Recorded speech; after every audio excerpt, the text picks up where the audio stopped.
Bienvenue Ludovic. Merci. Bienvenue dans Femme Corpo, le podcast qui parle des femmes dans le monde corporate. Alors, tu n'es pas une femme, tu es un homme. Absolument. En tout cas, tu parais l'être. Je le suis, je confirme. Exactement. Les filles, comment ça va ? Merveilleusement bien. Ça va, on est toujours contente. Merci beaucoup d'être parmi nous parce que pendant toute la saison 1, on a donné la parole à des femmes. Et puis après, on s'est dit qu'on voulait aussi entendre les hommes dans Femme Corpo puisque évidemment, l'égalité femmes-hommes n'est pas une question que de femmes. C'est une question pour tout le monde. D'ailleurs, je me sens un peu en inégalité, mais c'est juste une petite remarque. Mais je suis ravi d'être là. C'est le quota. Il n'y a aucune parité dans ce podcast, c'est l'objectif. C'est l'objectif. Ludovic, quand on te demande de te présenter, qu'est-ce que tu réponds ? Qu'est-ce que je réponds ? Bon, là, je m'appelle Ludovic Delesse. Je suis marié, 2 enfants. Est-ce que... Eh ben, c'est... Pardon. Vas-y.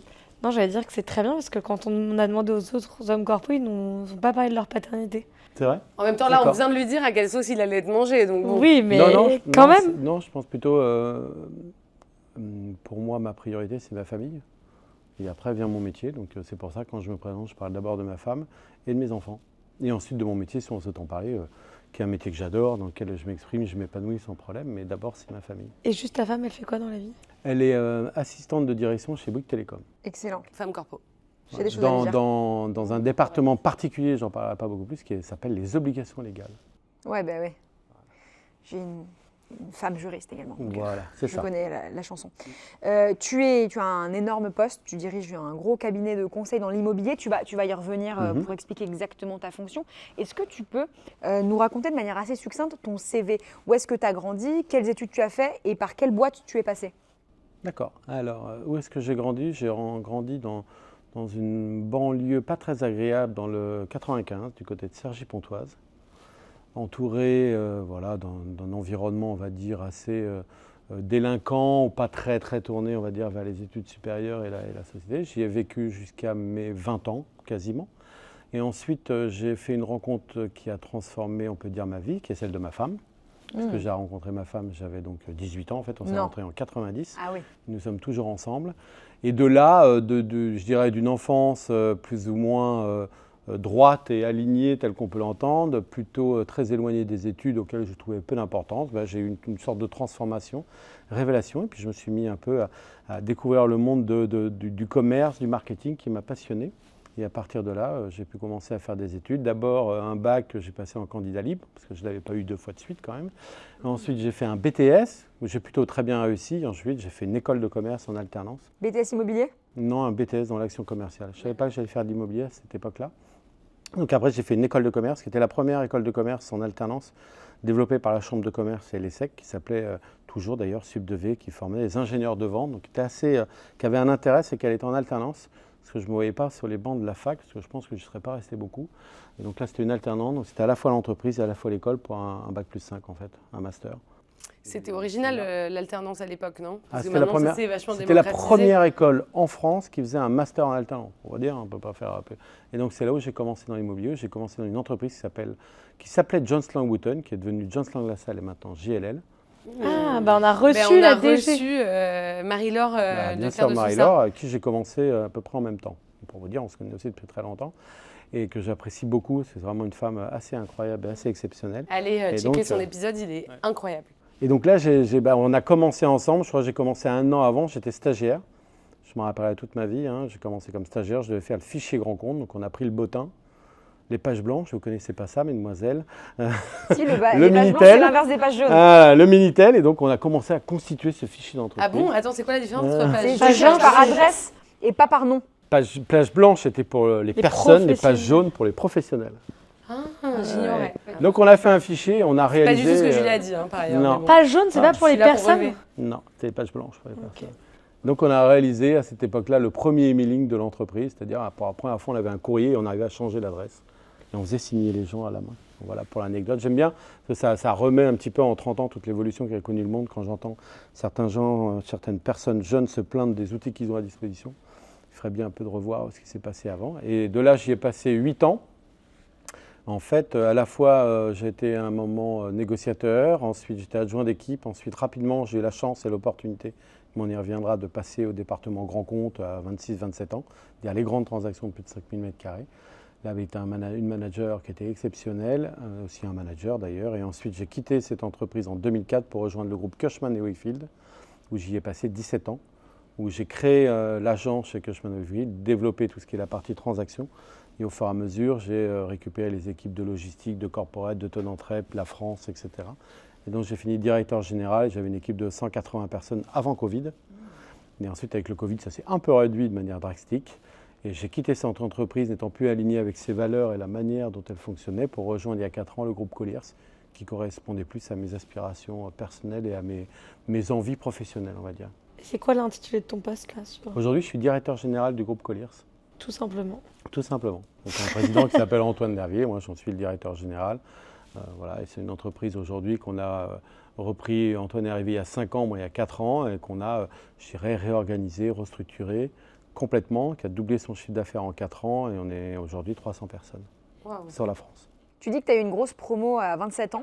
Tu as eu un poste à haute responsabilité pour ton âge. Non, ce n'était pas de responsabilité, mais j'ai eu la chance d'intégrer ce qu'on appelle dans notre jargon de l'immobilier les grandes opérations, c'est-à-dire tu accompagnes les entreprises qui cherchent plus de 5000 m². Donc c'est-à-dire tu gères la commercialisation des plus gros immeubles de France en fait. Dans la vie d'un jeune, quand tu étais plus jeune, un jeune ambitieux comme toi qui avait envie de tout défoncer dans le milieu de l'immobilier, c'était quoi tes représentations de grands dirigeants? Je sais pas, c'était qui tes idoles un peu business? Ça allait pas très loin, c'était mon manager moi qui m'inspirait. Okay. À l'époque, qui m'a beaucoup inspiré, Valérie Britet, qui est toujours dans le milieu. Je vous invite à l'interroger d'ailleurs. Raconte, c'est qui? Alors Valérie Britet était une femme qui venait justement de prendre la tête des grands comptes, déjà une femme à l'époque, c'était pour prendre ce poste-là. Et donc j'ai travaillé avec elle, elle m'a appris tout ce métier-là. Et aujourd'hui, elle est, je ne sais pas quel est son titre déjà, si elle dirige l'ensemble du pôle bureau chez Gecina. Voilà, et donc là, vraiment, ça a été une découverte. J'ai appris énormément de choses grâce à elle. Je me suis retrouvé à 26-27 ans, alors qu'autour de moi, les collègues en avaient plutôt 30-40, on va dire, à faire la commercialisation des plus grands immeubles comme Cœur Défense, Crystal Park. Parce qu'elle t'a fait confiance. Absolument. Et elle t'a dit, toi, t'es j'avais un été son bon, stagiaire. Et en D'accord. fait, il y a un moment, elle cherchait à recruter quelqu'un et on était sur le trottoir en train de fumer une cigarette. Et je dis, écoute, tu trouves pas? Moi, ça m'intéresse ce poste. Elle m'a regardé comme ça, elle m'a dit, écoute, je vais en parler à Thierry Laroupon, qui est le président à l'époque de JLL. Et il va voir Thierry, ils étaient dans le même bureau. Et Thierry dit, je pense que c'est pas mal du tout, c'est une bonne idée. Et me voilà une semaine après, assis au milieu de cette équipe de senior advisor, on va dire. Et t'as pas eu Au le syndrome... bout du bench, là, et je me dis, voilà, c'est parti, plus de 5000 m². Wow. Et t'as pas eu le syndrome de l'imposteur? À l'époque, non, pas du tout, non. Je me posais pas ce genre de questions, en fait. Et tes premiers deals, tu t'es senti tout de suite au niveau t'avais le niveau à 27 ans? Non, mais au départ, on te met pas devant le client seul. Tu as toute une phase d'apprentissage où tu accompagnes, fais les choses, tu les apprends, et puis au fur et à mesure, on te laisse une réunion tout seul, une deuxième. Puis les gens, en réalité, étaient plutôt bienveillants. Enfin, clairement, il y avait de la bienveillance. Puis toujours accompagné entre Valérie et Thierry Laroupon, qui ont joué le président de BNP à l'Estec, qui est un poste exceptionnel, qui est vraiment un leader.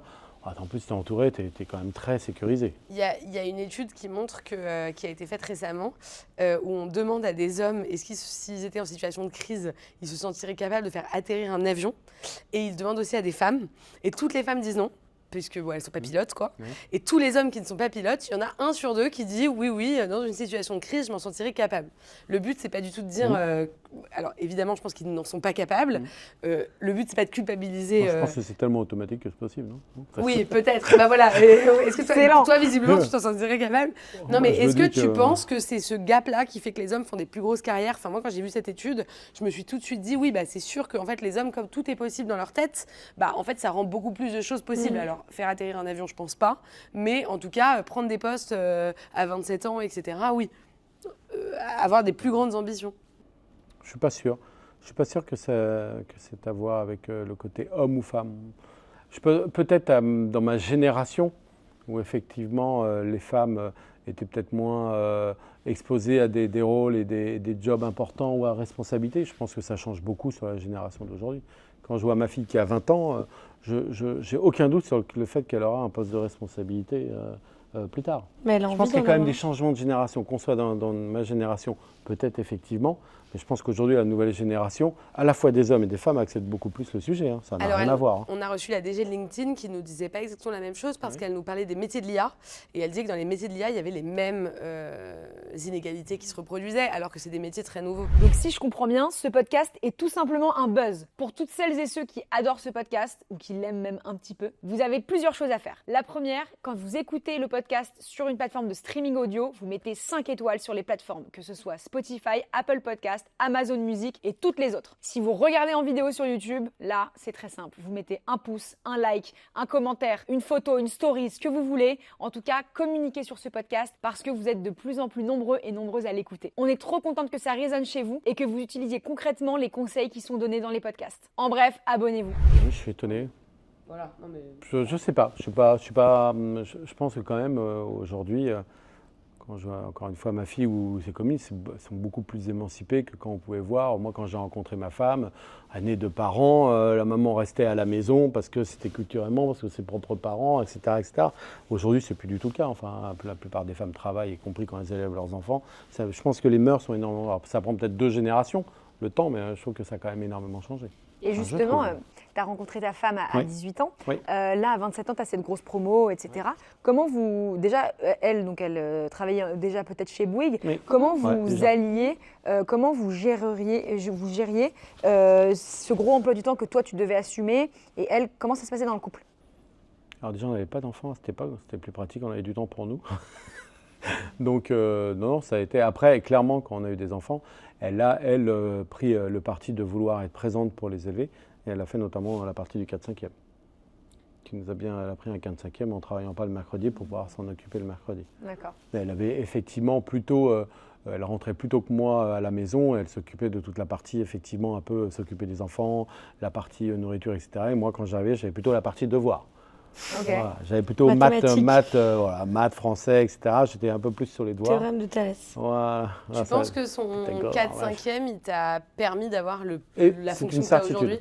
C'est une certitude. Je pense que sa présence à mes côtés, et notamment en termes de gestion d'emploi du temps, m'a permis, effectivement. Il n'y a aucun doute. Hein. Et ça fait combien de temps que vous êtes ensemble là du coup? 90-2025, ça fait 35 ans. Et c'est quoi le secret de la longévité? C'est pas le thème du podcast, ça c'est Juliette Le secret de qui a la un délire. longévité... Ça peut être par exemple l'équilibre dans l'emploi du temps. Je pense qu'il faut savoir mettre de l'eau dans son vin, il faut avoir envie de partager, il faut penser à l'autre en même temps qu'on pense à soi, et je pense que c'est un grand sujet. Est-ce que ça s'est Je ne posé vais pas rebondir sur la génération jeune, parce que je le vois autour de mes enfants. C'est vrai que ce n'est pas la même chose. Hein. Personne ne veut faire d'efforts vis-à-vis de l'autre. Nous, chacun a fait des efforts vis-à-vis de l'autre pour réussir à avoir cette harmonie et arriver à se supporter par moment. Il faut être clair, en 35 ans, à un moment, il faut se supporter. Mais parce qu'on en a envie, parce qu'on a envie de partager ce moment, d'élever nos enfants et de rester ensemble. Pourtant, c'est elle qui a pris le 4/5e et pas toi. Oui. Oui, parce qu'elle avait l'envie d'élever les enfants. Parce elle a dit, j'ai fait des enfants, c'est pas pour que quelqu'un d'autre les élève. Et toi, tu n'en avais pas Moi, ça envie? m'aurait moins dérangé que d'avoir une nounou, par exemple, à la maison. C'est quelque chose qui m'aurait moins dérangé dès l'instant où j'avais ce temps le soir et le week-end aussi. Mais parce que c'est son choix très personnel de dire, voilà, je les ai fait. Et ça, c'est super. C'est pas une personne, entre guillemets, étrangère qui va aller chercher mes enfants, faire leurs devoirs, les coucher. Et quand j'arrive le soir, je fais le bisou sous la couette, je fais la chanson et je me barre 10 minutes après. Ce que je voulais C'était dire, pas son concept. non mais bien sûr, et c'est ultra honorable, mais ce que je voulais dire, c'est que c'était pas une négociation ou un sujet que toi, tu t'occupes plus des enfants, parce que Non. ça Ça aurait a pu être été toi, ouais, naturel, en fait. quoi. D'accord. Ce qui allait bien d'ailleurs, hein, Ouais. ce côté naturel a permis effectivement, j'ai un emploi du temps plutôt assez chargé, on va dire. Donc moi, j'aimerais qu'on parle de ton boulot de directeur général. Tu Oui. diriges combien de personnes aujourd'hui? Combien de personnes? Alors en fait, on a 300 personnes dans l'entreprise, mais avec Antoine, on a un peu divisé nos champs de responsabilité ou d'intervention. Et moi, je dirais que ça fait environ 100... Oui, la moitié de l'entreprise, à peu près 120 personnes, je dirais. Et ça va, t'es pas trop fatigué? Non, parce que vous avez des relais, on dirait jamais 120 personnes. Il faut trouver les gens qui les dirigent pour avoir soi-même ce qu'on appelle les direct reports en nombre maximum, je dirais de 7-8. Au-delà, Oui. au-delà on explose complètement. Et tu dirais que tu travailles combien d'heures par semaine? Ah, je sais pas. En gros, pour résumer, je fais 8-8 à peu près. Voilà. 8h du matin, 8h du soir. Voilà, à Et peu oui. près. Et tu as une petite morning routine? Une morning routine. Alors, ça fait de longues années que j'essaie de me donner une morning routine, mais j'ai jamais réussi à la conserver. Voilà. On m'en a fait pourtant, parce que voilà, je me suis dit, il faut que tu fasses un peu de sport, donc j'ai fait venir un coach. Ça a duré 1 an. Après, je me suis dit, il faut que tu fasses attention. Alors, tu vas avoir du jus de citron, tu vas faire du gingembre, tu vas te faire des œufs brouillés, tu vas faire un peu d'exercice. Ça a duré un petit peu, puis après, l'emploi du temps prend dessus. J'ai des petits déjeuners clients 2-3 fois la semaine, donc forcément, j'arrive entre le croissant, le pain au chocolat et je sais pas moi, l'omelette. Bon, je suis un peu tenté, voilà. Donc, j'ai toujours essayé. Et je pense que c'est intéressant à faire. Donc régulièrement, je dérape et régulièrement, je me remets en arrière quand je vois le chiffre sur la balance en me disant, Ludo, là, faut que tu te reprennes. Cette Donc question je inspirante. reviens. Ah oui, parce qu'elle m'obnubile. Ah oui, moi non plus. Ah je ouais, suis le d'accord matin, avec je toi. voudrais vraiment, pas que le matin, faire attention le midi. Mais j'essaie quand même de m'imposer 2 séances dans la semaine et le week-end. Est-ce que tu dirais que tu as manqué à tes enfants? C'est longtemps ce que je me suis dit, notamment je me disais à un moment pour mon fils et pour lui avoir posé la question de manière très claire il n'y a pas plus d'il y a 2 mois, pas du tout. Ouais. Il me l'a dit très clairement, je ne pense pas non plus à ma fille. Quand je vois aujourd'hui le rapport qu'on a alors qu'ils ne sont plus chez nous, ils vivent une grande partie de leur vie, le rapport quotidien qu'on peut avoir à la complicité, non, je ne pense pas que je leur ai manqué. Non. Et comment tu as amené cette conversation avec ton fils? Pourquoi tu avais une sorte de remise en question? Oui, je me suis posé la question en fait, si à un moment, comme j'avais quand même, à un moment, lui il est né, donc j'avais 29 ans, alors j'ai quand même beaucoup travaillé pendant cette période-là, et je me suis toujours demandé ce qu'à un moment je lui avais manqué par rapport à son éducation, etc. Et clairement, elle m'a vraiment dit que non. J'avais posé la question aussi à ma femme plusieurs fois. Elle me disait non, j'étais là au moment important, j'étais pas dans tous les moments, mais il fallait être présent quand il avait besoin, je suis là. Comme je dis souvent, quand je suis encore au jour de travail, si l'un des deux m'appelle, quelle que soit la réunion, je prends l'appel. C'est les seuls appels que je prends d'ailleurs, c'est simple. Mes enfants, s'ils m'appellent, je prends. Si ma femme, je lui dis est-ce que c'est urgent, et je la rappelle. Voilà. Mais ça, mes enfants, Céline peut en témoigner. Si j'ai Talia qui m'appelle ou Lucas, je prends l'appel, c'est obligatoire. Est-ce que tu te souviens du jour où ils sont nés et de où tu étais? Ah oui, très bien. Ouais, très bien. Ils Non, sont on nés a, tous les parce deux qu'on à a la reçu clinique. des hommes corpo qui ne se souvenaient pas. Ah bah non. Voilà. Non, je me rappelle comme si c'était hier, mon fils. C'est assez terrible d'ailleurs, l'accouchement. Ça a été dur. J'ai un souvenir pas très agréable. Après, c'est devenu très bien, mais ça a été très dur. Il faisait quand même 4,3 kg, 54 cm, donc c'était un beau bébé. Et donc, ils ont sorti avec les cuillères. Donc, quand je l'ai vu, une tête de gifle comme ça, alors j'étais en me disant « Ah, un problème ». Donc, ça a été un peu long. Le lendemain, ça a été très bien. Et puis, ma fille, oui, je me rappelle comme si c'était hier. À Saint-Germain-en-Laye, à la clinique, présent, sans aucun problème. Comment ça C'est s'est génial. passé? Comment ça s'est passé dans le travail? Est-ce que tu as pris un congé paternité? Comment tu as annoncé à tes collaborateurs, ta hiérarchie, que tu allais avoir un enfant? Alors à l'époque, le congé de paternité n'existait pas. Comme ça, on n'avait pas à en prendre. Ça n'existait pas, donc c'était réglé. Je ne m'en rappelle pas, ça. Je ne suis pas quelqu'un qui partage énormément ma vie privée au travail.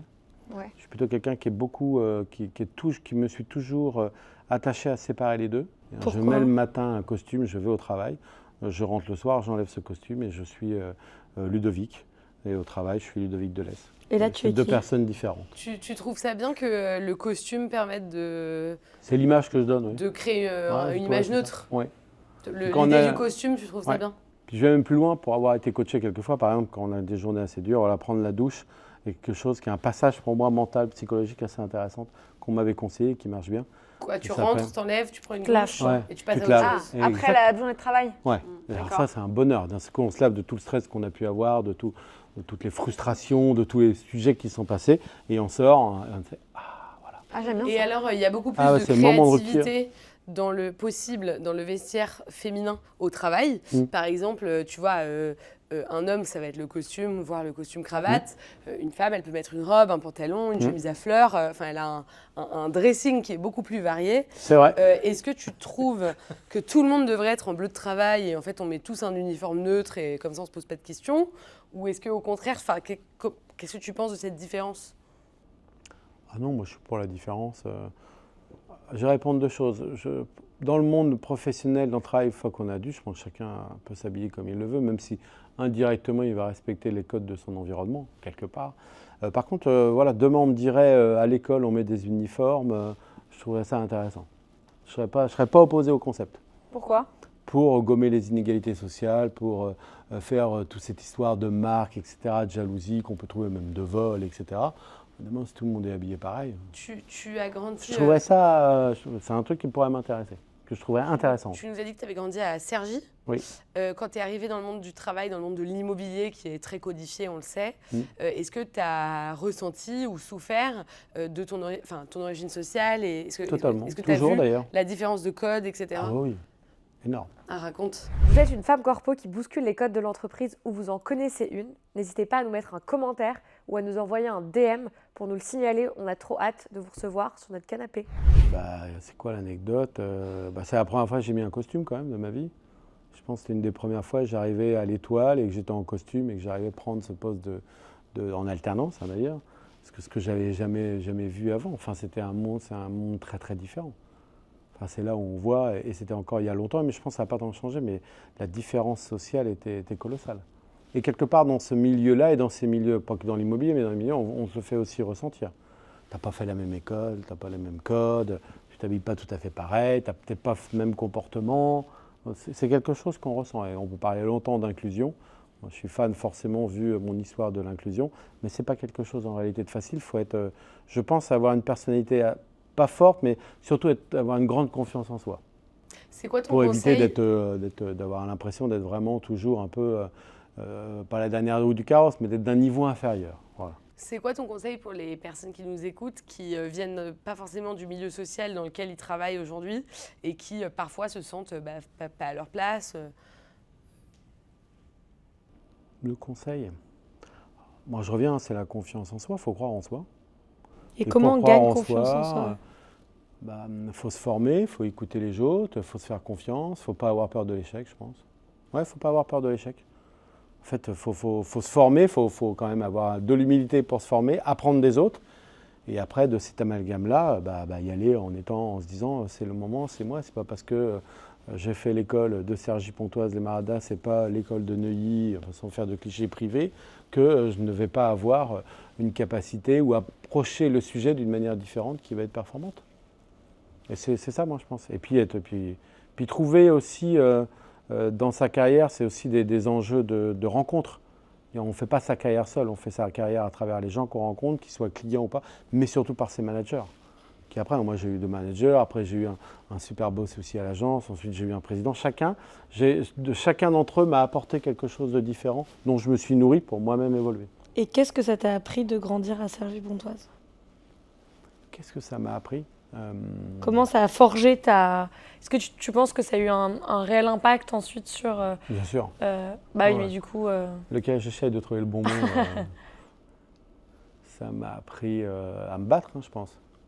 Ouais, c'est ça. En fait, c'est un endroit, quand vous êtes là dans cette mixité sociale assez dure, faut trouver le moyen, alors le terme va être un peu dur, entre guillemets, de survivre. Parce que vous êtes pas, paradoxalement, vous n'êtes pas forcément accepté. Moi, j'ai réussi à m'en sortir parce que j'étais très bon au foot, par exemple. C'est-à-dire? Comme j'étais très bon au footballeur, j'étais pris toujours dans les équipes. Et à partir de là, ça m'a T'es assuré... monté dans l'ascension sociale de l'école. Oui, dans cette mixité sociale, on ne venait pas me chercher, ou on ne m'embêtait pas comme d'autres, parce que je appartenais à l'équipe de foot et que j'étais un super joueur de foot et qu'ils me prenaient avec moi. Et donc j'avais cette forme de protection, très claire, des caïds. Enfin, à l'époque, c'est Jacques des caïds qui disaient « Ludovic, non, on ne t'y touche pas, c'est mon ami, c'est mon pote, c'est mon pote. » Donc, t'étais quel poste? À la fois, je les aidais un peu dans les devoirs et en même temps, j'étais au foot. J'étais plutôt très bon. T'étais quel poste? J'étais numéro 8, j'étais entre milieu défensif et milieu offensif, ça dépendait. Et tu croyais déjà en toi quand tu avais cet âge-là? Parce que j'allais te demander, est-ce que si on disait là au petit Ludo de 18 ans que tu en serais là aujourd'hui, est-ce qu'il y croirait? Jamais. Il y croirait Ah pas. ouais? Jamais, c'était impossible. Non, mais non, des années-lumière. Ah mais jamais, c'est impossible. À 17 ans, je n'allais même pas à l'école, je voyais pas, mon avenir, je ne savais pas où il allait. Et c'était quoi le déclic alors? Comment Ah mais c'est ma femme. C'est ta femme qui t'a bougé? Qui m'a posé, en fait. En même temps, j'ai rencontré ma femme, et en même temps, j'ai eu un grave accident de moto qui m'a immobilisé en gros 6 mois. Donc quand on reste 3 mois sur un lit d'hôpital sans savoir si on va marcher, On a un peu le temps de se poser des questions. En même temps, j'ai ma femme qui venait me voir, je venais de la rencontrer tous les jours à l'hôpital. Je me suis dit, tiens, il y a quelque chose quand même qui se passe. et tout ça, voilà, muté. Puis il y a eu ça. Après, donc ça m'a quand même assagi, hein, clairement.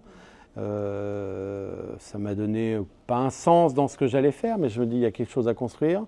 Donc j'ai continué mes études et j'ai rencontré un professeur aussi qui m'a passionné, qui est un professeur de marketing dans l'école que j'ai fait, qui m'a passionné. Et en fait, ce qu'il m'expliquait, je me suis dit, c'est génial le marketing, le commerce, c'est ça que je veux faire. Et de là, c'est parti. On a travaillé avec ma femme nuit et jour, parce qu'il fallait faire les rapports, il fallait que je me remette à niveau. Et là, pendant un an, j'ai travaillé, mais quand je dis nuit et jour, j'ai travaillé énormément pour me remettre à jour et correctement, quoi. Est-ce que tu élèves ta fille et ton fils de la même manière? C'est-à-dire que… Par rapport aux inégalités entre les hommes et les femmes, est-ce que tu… Les ambitions professionnelles? Non, je ne pense pas. Déjà, il faut se rendre compte que, alors qu'on a un garçon et une fille qui sont élevés de la même manière, ils sont totalement différents en termes de caractère. Moi, je pense qu'il faut donner aux enfants l'opportunité de s'exprimer par rapport à ce qu'ils ont envie de faire. Je trouve, quand vous dites élever, en fait, c'est comme si on élevait un chien, assis-toi debout, va manger là-bas. Je pense qu'aujourd'hui, les enfants, avec tout ce qu'ils ont comme source d'information, etc., moi, je pense que plutôt comment on les aide à s'épanouir, comment on les aide à avoir leur équilibre personnel, à être heureux, en fait. Et quand je compare ce qui rend heureux mon fils ou ma fille, c'est totalement différent. Ça n'a absolument rien à voir. Mon fils, c'est plutôt tranquille, pas à la ville, plutôt nature, des relations simples, pas d'envie spécialement matérielle. Ma fille, c'est plutôt place Vendôme, le luxe. Voilà, ils viennent du même endroit, hein, élevés de la même manière. Alors si j'aurais dit, tiens, il faut que je l'élève mon… Non, non. Et d'ailleurs, j'ai essayé mon fils en lui donnant parfois un peu plus peut-être d'envie ou d'ambition, c'est pas son truc. Je me rappelle, on faisait des parties de tennis, il n'avait pas envie de gagner. Je lui ai dit, pourquoi tu ne veux pas gagner? Je lui ai dit, parce que ça ne m'intéresse pas en fait. Moi, je suis là pour jouer à la balle. Alors que moi, j'étais plutôt là pour gagner. Ma fille aurait été plutôt là, je pense, pour gagner. Lui, pas du tout. Donc à partir de là, il faut prendre en compte, il faut savoir écouter les gens. Vous parliez de longévité avec ma femme, je pense que c'est ça. Les gens sont comme ils sont, on ne va pas les transformer, il faut les écouter, plutôt les accompagner pour qu'ils soient heureux. En tout cas, c'est le rôle que je considère quand on est parent, on doit avoir vis-à-vis de ses enfants. C'est ça, être un bon papa? C'est ma définition du bon papa. Est-ce que c'est ça? Je ne sais pas, mais en tout cas, voilà, c'est les écouter et puis essayer de leur apporter notre amour, notre attention et les aider à trouver les moyens de s'épanouir. Oui, donc est-ce que tu saurais m'expliquer pourquoi le secteur de l'immobilier est aussi codifié? Alors, je pense qu'un sujet, ça donne quand même pas mal d'argent. Donc, globalement, c'est un milieu où il y a pas mal d'argent. Il y a ça. Deuxièmement, il y a aussi une question, c'est quand même assez sympathique comme matière. Il y a des enjeux, on conseille des entreprises, on achète des immeubles, on les revend. Et je pense que c'est en général des gens aussi qui ont fait un certain niveau d'études. Hein. Parce qu'on voit bien quand vous accueillez même un analyste, il a fait minimum un master, Dauphine, etc. Donc c'est un niveau, je dirais aussi, de formation assez important. Je pense qu'on tout de suite, il y a quand même une ségrégation, on arrive quand même à un niveau social un peu différent. Je pense que c'est ça, essentiellement. Puis après, c'est habitude. Je pense que par habitude, les gens d'un certain milieu recrutent les gens de leur milieu. Pour être très clair. Donc, voilà. Et qu'est-ce qu'on peut faire pour faire évoluer ce point-là? Faut laisser la place à des gens qui viennent d'un autre milieu et favoriser l'inclusion.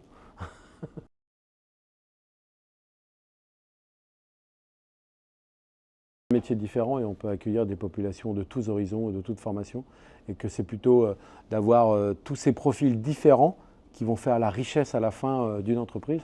Et par exemple, si je reviens sur Colliers, c'est vraiment ce qu'on cherche à faire en ayant tous des profils. Parce que quand vous managez de l'archi à la personne qui fait du consulting, à celui qui fait de l'analyse financière, au broker, vous avez des personnalités très différentes. Mais c'est ce qui fait la richesse d'une entreprise et la richesse pour un client de pouvoir avoir accès à un métier. Parce qu'un profil correspond quand même à un métier, hein, souvent. Ça recrute en ce moment chez Colliers? Oui. Ah bah allez voir parce que moi j'ai envie d'avoir ce boss personnellement, mais merci. Ça donne envie. Ludovic, on passe à la dernière partie du podcast. Oui. L'idée, c'est que je te pose des questions un peu du tac au tac et donc que tu y répondes. Au tac au tac. Voilà, c'est très clair. L'endroit où tu te sens le plus chez toi? Dans ma banquette. De voiture? Non, dans le salon. Ok. Ce que tu regardes en premier quand tu entres dans une pièce? La personne qui est dedans. Qui est dedans? Qu'est-ce que tu dirais au Ludo de 17 ans? Crois en toi. Une ville qui t'inspire côté transformation. Peut-être Bordeaux. Le meilleur conseil qu'on t'ait jamais donné. Vas-y. Dans une autre vie, tu ferais quoi? Footballeur. J'adore. Ou pilote de course. De ligne. Pour atterrir des J'ai avions une en deuxième urgence. passion, je suis passionné j'ai été longtemps passionné de pilotage moto en fait. C'était ma passion. J'étais footballeur parce que j'avais cette possibilité de le faire, puis c'était facile à le faire à l'endroit. Mais sinon ma vraie passion c'est plutôt le pilotage. Ça a été le pilotage moto. Et maintenant c'est le golf, comme quoi. Handicap? 13-4. Pas mal. Ah bien. Ouais, mais pas encore assez. Ouais, mais c'est bien. Mon objectif c'est single, mais il va falloir que j'en parle pour Mais prendre donc un le golf, 4-5e. t'as carrément changé de milieu social, quoi. Ah, rien à voir. Ah bah, fait, Ah oui, tout à fait, exactement. Je suis passé de la le piste petit moto. gars de Sergi qu'on nous a En fait, raconté, voilà, là, à il est au 40 golf. ans, je fais une grosse chute sur circuit. J'ai l'acromyocaviteur, 5 côtes, le scaphoïde. Je rentre à la maison et ma femme me dit On va se mettre au golf. ça serait bien que tu te calmes un petit peu, parce que les enfants ont 10 ans, ils ont besoin de leur père, donc ça serait bien que tu changes de passion et de sport. Donc je l'ai écouté, la moto était déclarée épave et par un concours de circonstances, j'ai commencé à aller au golf et je suis tombé passionné. Et aujourd'hui, c'est devenu une drogue. Merveilleux. Merci beaucoup Ludovic. Merci, Merci Ludovic. Avec Ludovic, plaisir. merci beaucoup.